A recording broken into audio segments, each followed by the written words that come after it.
네, 안녕하세요. 김영로 TV의 날짜 이야기입니다. 오늘은 6월 22일이 되겠습니다. 6월 22일은 일단 단오가 되겠습니다. 단오도 음력이기 때문에 양력의 그 날짜가 이제 변하는데 금년은 오늘이 바로 단오가 되겠습니다. 뭐 단오 하면은 뭐 여러 군데서 그 축제가 좀 멋있게 열리죠. 어, 그 영등포에서도 단오 축제를 크게 그 이제 하고 있습니다.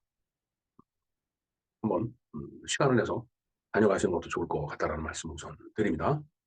자, 그리고 오늘이 이제 바로 한일 협정이 서명이 된 날입니다. 지난 그 6월 3일 날, 6월 3일 날 제가 그 6.3 사태를 이야기하면서 이 한일 협정에 이제 반대했던 데모였다라는 그런 말씀을 드렸는데, 6.3 사태는 이제 64년에 이제 있었던 일이고요. 어, 그 한일 협정의 조인은 바로 65년 6월 20일 오늘 그 이제 있었던 사건입니다. 그러니까 1년 전부터 이제 1년 전이 아니라 그 이전부터 이제 반대를 해왔는데, 1년 전에 이제 뭔가 한일 협정이 타결에 임박했다라는 그 느낌을 받았기 때문에 이제 학생들을 비롯한 전국의 뭐 지식인들, 소위 지식인들 이런 사람들이 이제 정치인들 글쎄요, 정치인들과 무한회동을 했는지는 모르지만은 그들이 이제 커다란 그 이제 소요 사태를 일으키었던 것이 바로 6.3 사태였는데, 그 6.3 사태가 일어나게 된 그 배경에 바로 이제 한일 협정이 있었고, 그 한일 협정이 바로 65년 6월 20일 오늘 이제 한일 간에 서로 조인 서명을 했다는 얘기죠. 그냥 쉽게 얘기해서 사인을 했다는 얘기입니다. 그리고 이제 그게 우리나라가 이제 8월 달에 이제 그 국회에서 비준하고 12월 달에 이제 비준서를 교환을 하는데, 음, 뭐 6월 3일 방송에서 말씀을 드렸지만은 이제 그때 당시에 박정희 대통령이 이제 여러 가지 그 이제 담화문 눈에 넣고 결코 한일 협정이 그 이제 뭐 굴욕적이거나 아니면 일본에 다시 귀속이 되는 복속이 되는 그런 그 조약이 아니다라는 그 얘기를 했죠. 그걸 기회로 해서 우리가 어, 뭔가 경제적으로도 발전하고 그다음에 어, 산업화를 이뤄나가야 된다. 그런 방향을 이제 그때 이제 박정희 대통령이 잡았던 거예요. 역사를 근시안적으로 보면 그때 당시는 잘 몰랐겠죠. 근데 이제 좀 거시적으로 봤을 때 지금 어, 65년이니까 벌써 한 60년 가까이 이제 흘러간 거죠. 음, 그렇게 이제 시간이 지난 다음에 이 한일 협정을 바라다 보니까 그때 당시 학생들이 주장했던 그 이야기들이 뭐 전혀 틀렸다라고는 얘기는 못하겠지만 그거보다는 어, 지금 현재를 살고 있는 그 한국인들한테는 더 큰 뭔가 경제적인 그런 이익, 정치적인 이익, 사회적인 이익이 그 이제 돌아왔다라고 이제 말씀드릴 수 있을 것 같습니다. 또 혹시 제가 드린 말씀에 뭐 반대하는 입장을 갖고 계신 분들도 많이 있을 거라고 봅니다. 뭐 그렇다면 뭐 댓글에 남겨주시면 같이 건전한 토론도 한번 해볼 수 있을 것 같다고 생각합니다. 자, 그렇게 해서 오늘 6월 22일을 맞아 단호와 한일협정 조인 그에 대해서 우리가 뭐 알아보는 그런 시간을 갖도록 하겠습니다.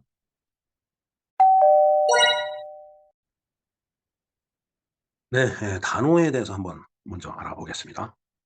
단어 다 잘 아시죠, 여러분들 모두? 자, 단오는 수린날, 천중절, 중오절, 단양 등으로 불리는 한국 명절 중의 하나로 매년 음력 5월 5일이 되겠습니다. 그래서 음력 5월 5일 윤달이 있기 때문에 지금 6월 22일이 바로 이제 음력 5월 5일로 단오가 되겠습니다. 글쎄요, 수린날이라는 말은 많이 들어봤는데 천중절, 중오절, 단양 이런 얘기는 전 기억이 없습니다. 네, 뭐 어찌됐든 뭐 그렇게 뭐 부르는 사람들이 또 있는가 보죠. 그래서 뭐 이제는 우리의 그 전통 명절이 거의 지금 퇴색이 돼 가고 있기 때문에 뭐 저런 그 명칭도 아주 특별한 거 빼놓고는 이제 전승이 되질 않는 것 같아요.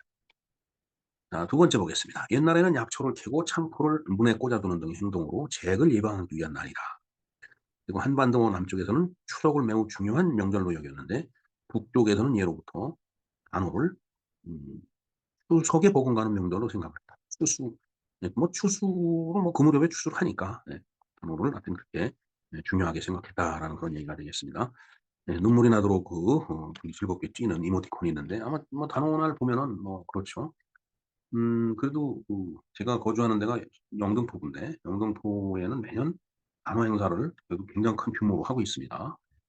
시간 되시면은 영등포 단오제에 한번 방문을 해 주시면 고맙겠습니다. 네. 자 인제 오늘은 인제 그런 의미에서 이제 한일 협정이 인제 그 인제 기본 조약이 인제 성립이 된 날이죠. 이 참 이 사연이 참 많죠. 예 한일 협정하면은. 물론 인제 한일 협정이 인제 서로 서명을 하고 그다음에 그게 뭐 비준이 되고 그다음에 어 이 협정을 반대하기 위해서 인제 6.3 사태 뭐 어 학생들 그 어 시위죠. 옛날에 데모라고 그랬는데 이제 그런 것들이 많이 나오고 지난 6월 3일 날 이 6.3 사태에 대해서 말씀을 드렸죠. 그것과 같이 연계해서 참조를 해 주시면 고맙겠습니다. 그리고 12월 5 일인가 그 비준이 되죠. 인제 그 무렵에 뭐 또 박정희 대통령이 인제 이 한일 협정 관련해서 인제 담화문을 여러 차례 발표를 인제 했는데 뭐 그런 관련된 것들을 좀 일목요연하게 한번 놓고서 뭔가 그 이 지나간 역사지만은 다시 한번 해석을 해볼 필요가 있다라고 생각합니다. 뭐 어찌 됐든 이 한일 협정에 의해서 인제 받은 대일 청구권 그 자금을 갖고 인제 우리나라가 인제 이 경제적인 어떤 개발에 시동을 걸고 또 상당히 성공적으로 인제 계획을 마무리를 했죠. 이제 그래서 우리나라가 지금과 같은 모습이 되는데 이제 밑바탕이 된 여러 가지 요인 중에 하나가 바로 이 한일 협정이 아니었나 이런 생각을 해 봅니다. 물론 이것을 반대했던 63 세대 한 저보다 음 한 10년 평균 10년 정도 앞선 학번들 선대분들의 감상은 뭐 저하고 다를지는 모르겠습니다. 하여튼 이 내용을 한번 쭉 알아보죠. 요거를 한번 보겠습니다. 자 오늘 한일 기본 조약 및 청구권 등에 관한 협정 줄여서 한일 협정이 되겠습니다. 한일 협정에 한일 외무장관이 도쿄에서 서명을 했고 이로써 한국은 해방 후 20년 만에 일본과 국교를 맺게 됐다. 제가 얼마 전에 인제 윤석열 대통령이 기시다 총리하고 인제 뭐 여러 가지 얘기를 하고 그러니까 야당에서는 또 구욕외균이 나라를 팔아먹었느니 친일파니 뭐 이제 이런저런 얘기를 많이 하는데 참 정말 음 생각할 게 많은 사람들입니다 사실은. 자 두 번째 볼까요? 한일회담은 1951 년에 시작됐지만 1950 년대에는 회담의 성과를 거두지 못했다. 뭐 사실 연도로 봐서는 뭐6.25 전쟁 때인데 사실 이게 쉽지가 않았죠. 6.25 동란 사변 중에 외국하고 무슨 회담을 한다는 게 쉽겠어요? 자 한국은 침략에 대한 사죄와 피해 배상을 요구했지만 일본은 한국에 남아 있는 일본인 자산을 반환하라고 이제 반박을 했죠. 그 일본 사람들이 이 식민 지배 기간 동안에 인제 우리 조선 땅, 한국 땅에다 남겨 이렇게 놓고도 남겨 놓고 간 자산이 어 그때 당시에 경제적 가치로 환산해서 어떤 사람이 23억 달러라고 인제 얘기를 하더라고요. 음 근데 좀 이따 샌프란시스코 강화 조약 얘기가 나오겠지만은 그때 제가 나름대로 본 건 한 46억 달러인가 그렇더라고요. 인제 숫자는 보는 관점에 따라 달라질 수는 있는데 하여튼 인제 그걸 인제 반환하라고 인제 얘기를 하니까 뭐 얘기가 되겠어요? 안 되죠. 네. 자 그다음에 인제 그렇게 인제 시간이 가다가 물론 경과를 한번 밑에서 보도록 하겠습니다. 한일 회담은 다음해 이후로 5.16 군사혁명 후에 급물살을 탔다. 첫째, 박정희 정부는 경제 개발을 위한 자금이 필요했고, 둘째, 미국이 한일 협정을 맺어 관계를 정상화하라고 재촉을 했고, 셋째, 미국, 일본, 한국으로 이어지는 반공 동맹을 강화하기 위함이고, 넷째, 일본도 이 협정을 통해서 한국을 자신의 경제 파트너로 해서 협력을 하려고 했다. 뭐 어찌 보면은 지금 상황과 크게 다르지가 않네요. 대동소이하다라고 보면 되겠습니다. 근데 경제 개발을 위한 자금이 필요하다. 이런 거는 이제 쪼끔 이제 상황은 달라졌죠. 경과를 한번 볼까요? 네 1951년 9 월에 샌프란시스코 강화 조약이 인제 체결이 인제 됐습니다. 이것도 제가 한번 방송을 해 드렸죠. 예. 음 지금 강화 조약 체결은 졌대지만은 인제 강화 조약에 인제 서명을 한 날이 인제 얼마 전이었는데 연합국하고 일본이 인제 조약문에다 인제 서명을 한 거예요. 그때 인제 뭐 40 몇 개 6 개국인가 초청을 했는데 안 간 나라도 있고 뭐 또 못 간 나라도 있고 그런데 대부분이 인제 참가를 해서 사인을 그때 당시에 했습니다. 그러면서 인제 일본이 인제 미 군정으로부터 인제 해방이 되는 거죠 그날. 네 그런 의미에서 제가 한번 방송을 해 드린 적이 있습니다. 네 1951년 10월 협상이 인제 시작이 됐어요. 그러니까 샌프란시스코 강화 조약이 인제 체결이 됐으니까 인제 일본도 인제 미 군정으로부터 인제 자유로워진 거죠. 그러니까 그리고 인제 앞에서도 얘기했지만은 미국도 인제 "야 인제 한국하고 뭔가 어 그 인제 관계 개선을 하라."라고 인제 얘기를 했겠죠, 분명히 뒤에서. 자 그래서 51년 10월 달에 인제 협상이 시작이 됐는데 그때는 6.25 전쟁을 하고 있을 때죠. 10 월이니까 9.28 수복하고 글쎄요. 9.28 수복하고 그래 인제 우리가 인제 어 서울을 되찾았으니까 이렇게 편안했는지 모르지만 뭐 바로 인제 1.4 5 대가 일어났지만은 자 이후 5 번이 진행이 됐지만 모두 결렬이 됐다라고 합니다. 그래서 1951년 10월 20일 인제 예비회담을 인제 합니다. 인제 5 번이 인제 결렬된 걸 갖다 인제 이야기하는 거예요. 1952년 2월 15일 날 1 차로 만났는데 입장 차이로 결렬이 됐죠. 뭐 아까 얘기했죠. 음 그 사과하고 뭐 하라고 그러니까 일본 땅에 아니 이제 한국 땅에 있는 일본 자산을 다 돌려다오 뭐 이렇게 얘기했으니까 인제 입장 차이로 결렬이 됐죠. 그다음에 53년 4월 15일 날 이제 2차 회담이 있었습니다. 근데 인제 지난 1월 18일 날 이제 이승만 라인 평화선을 인제 방송을 해 드린 적이 있었는데 이승만 대통령이 그걸 딱 선포를 하고 나니까 근데 이것 때문에 인제 또 한일 간에 인제 걸그적거리는 일이 인제 발생이 된 거예요. 그러니까 또 결렬이 된 거고 그다음에 1953년 10월 6일 날 3 차로 만났는데 인제 후보다가 인제 망언을 했다 이거예요. "식민 통치가 조선의 근대화에 도움이 됐다." 그래서 또 결렬이 된 겁니다. 이거 참 음 이게 일본 쪽 입장에서는 이제 저런 얘기 자꾸 하고 싶겠죠. 예. 그다음에 이제 58년 4월 15일 날 4차 회담이 있었는데 업권 청구권 문제로 인제 뭐 설왕설래 얘기를 하다가 4.19가 일어나서 인제 중단이 돼 버렸어요. 그다음에 이제 60년 10월 25일 날 이제 5차 회담을 시작을 했는데 바로 다음 해에 5.16 으로 또 중단이 된 겁니다. 자 그래서 그다음에 인제 뭐 61년 5월 16일 날 인제 5.16이 있었으니까 그로부터 한 인제 5 개월 뒤에네요. 1961년 10월 20일 날 6차 인제 회담을 인제 했는데 그때 청구권 그다음에 독도 문제, 평화선 문제로 또 결렬이 이제 그러니까 인제 '야 이거 이래서는 되겠느냐.' 그때 당시에 인제 박정희 정부에서는 '이거 빨리 청구권 문제를 인제 해결을 해야지 그 돈을 갖고 뭔가 경제 발전에 인제 활용을 해야 될 텐데.' 사실 정말 국민들의 삶이 피폐했을 때죠. 뭐 그때가 뭐 국민 소득이 80 달러인가 뭐 이제 그럴 때니까 1 년에 80 달러 갖고 살라고 물론 뭐 지금 80 달러하고는 값어치가 달랐겠지만은 그러나 아무리 그 61 년이라고 하지만은 10 달러 갖고 사는 건 정말 치빈국이죠. 예. 1962년 10월 달에 그래서 인제 김종필과 오우이라가 인제 만나서 서로 타협을 하다 서로 메모를 주고받은 거예요. 이제 그러면서 그 메모를 인제 좀 이따 보겠지만은 그걸 인제 기반으로 해서 거기서 서로 뭐 설왕설래하면서 얘기가 접근이 돼 갖고 64년 4월 달에 인제 한일 협정이 타결에 인제 근접을 한 거예요.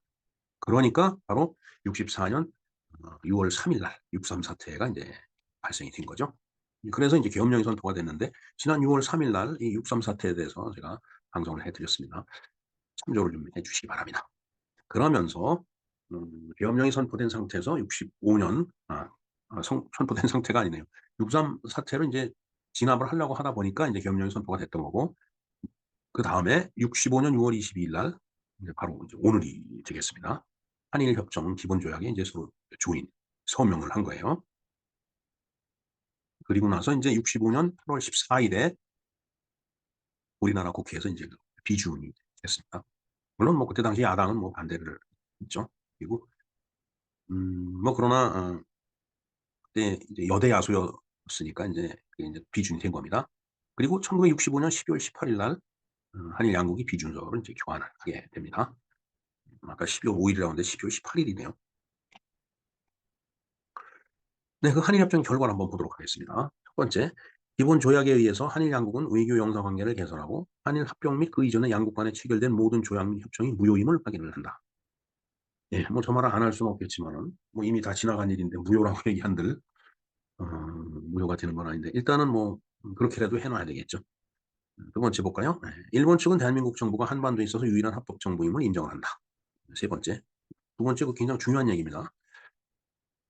청구권 경제협력에 관한 협정에서 일본이 3억 달러의 무상자금과 2억 달러의 장기저리 정부 차관 및 3억 달러 이상의 상업 차관을 공유하기로 합의를 했다. 그러니까 저렇게 보면 총 8억이 되겠습니다. 음, 네 번째 볼까요? 어업협정에서는 양국 현안 12해리 어업 전관 수역을 설정을 하고 어업 자원의 지속적 생산성을 확보하기 위해서 일정한 공동 규제 수역을 설정을 한다. 그다음에 이제 한편 제1교포의 법적 지위와 대우에 관한 협정에 의해서 제1한국인이 영주권을 획득할 수 있는 길이 열렸다. 예, 사실 그 이제 제1교포 일본 땅에 살고 있는 한국 사람들이 뭐 굉장히 그 차별을 많이 받았죠. 그리고 우리가 그 관동 대지진 뭐 이런 때도 또 많이 뭐 학살을 당했다는 말이 있는데 음 그러니까 이제 법적으로 저런 협정을 갖다 이제 맺은 거예요. 그래야지 인제 일본에 사는 그 한국 사람들이 좀 더 법적인 대우를 받고 편안하게 살 수 있으니까. 글쎄요. 그 최근에 그 얼마 전이죠. 어 이제 윤석열 대통령이 이제 히로시마 G7 그 어 정상회담을 하는데 히로시마의 그 원폭 피해자들 그 의령비 앞에 가서 인제 헌화를 하고 또 기시다 총리하고 같이 했죠. 그다음에 인제 그 제일 그 원폭 피해자 어 그 분들과 같이 이제 만나서 대통령이 "너무 늦게 와서 죄송하다."라고 인제 말씀도 드렸고 그래서 인제 그 원폭 피해자들은 "정말 이런 날이 올 줄 몰랐다."라고 하고 정말 기뻐하고 있다는 그런 기사를 제가 본 적이 있습니다.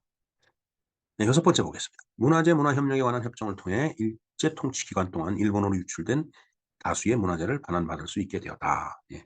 뭐 약탈이죠. 약탈해 간 거는 뭐 당연히 물론 와서 돈 주고 사간 거는 뭐 어쩔 수는 없습니다. 그러나 인제 그렇지 않은 것들은 인제 많이 인제 돌려받을 수 있게 됐다라는 그런 얘기가 되겠습니다.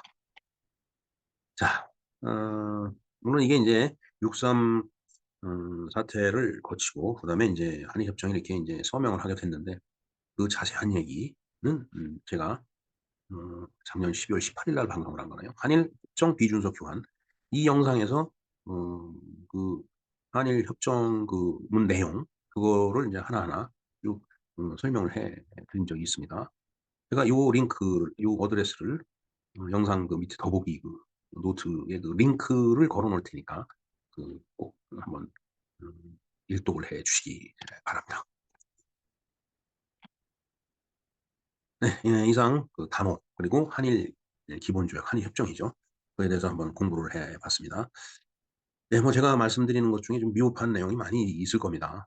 그렇지만은 이걸 기반으로 해서 또 다른 영상 또 관련된 영상 이런 것들을 보면서 지식을 좀 넓혀 가다 보면은 음 보다 진전되고 건전한 그런 한일 관계로 접근이 가능하지 않을까 이런 생각을 해 봅니다.